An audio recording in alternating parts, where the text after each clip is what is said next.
માટે ભક્તો યાદ રાખજો, દુઃખમાં તો ભગવાનને યાદ કરજો, સુખમાં પણ ભગવાનને સાથે ને સાથે રાખજો, સાથે ને સાથે રાખજો. સુખમાં પણ ભગવાનને છોડી નહીં દેતા બાપ. તો માણસ જયારે સુખમાં ગરકાવ થવા માંડે ને પછી એને એમ લાગવા માંડે હવે મારે કોઈની જરૂર નથી.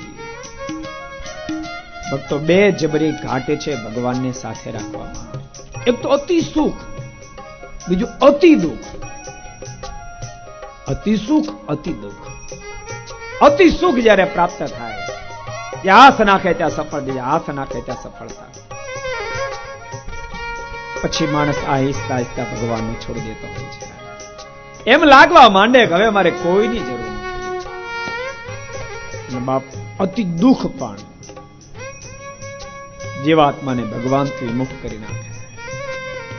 દુઃખના અવસરમાં માણસ ભગવાનને યાદ કરે, દાખલો પણ કરે, પણ તેમ છતાં જે હાથ નાખે ત્યાં નિષ્ફળતા, જે હાથ નાખે ત્યાં નિષ્ફળતા, સર્વત્ર જગ્યાએ નિષ્ફળતા જયારે મળવા મળે ને પછી જીવાત્મા નાસ્તિક બની જાય, ભગવાનને છોડી દે. ભગવાન જેવું કોઈ તત્વ જ નથી, આ જગતમાં મારું કોઈ છે જ નહીં.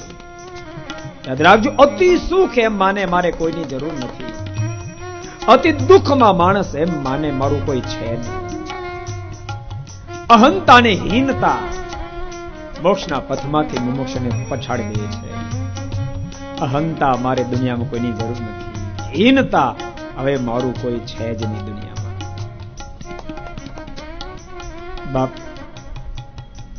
સત્સંગ માણસને અહંતામાંથી પણ પાછો વાળે.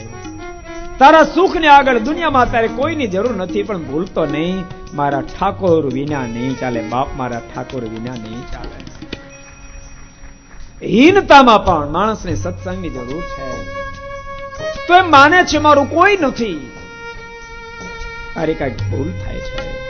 જગતમાં તારું કોઈ નથી. તારી વાત સાચી, જ્યાં દ્રષ્ટિ નાચતા અંકાર તને દેખાય છે. પોતાના બધાય પારખા થઈ ગયા છે, કોઈ તને બોલાવા તૈયાર નથી. પણ ભૂલીશ નહીં, બધા તારો સંગ છોડી દેશે, પણ મારો ઠાકોર કોઈનો સંગ છોડતો નથી, મારો માલિક કોઈનો સંગ છોડતો નથી. અશરણ શરણ ભુજ દંડ મહારાજના, જેનું કોઈ નહીં એના સ્વયં ભગવાન થઈ જાય છે.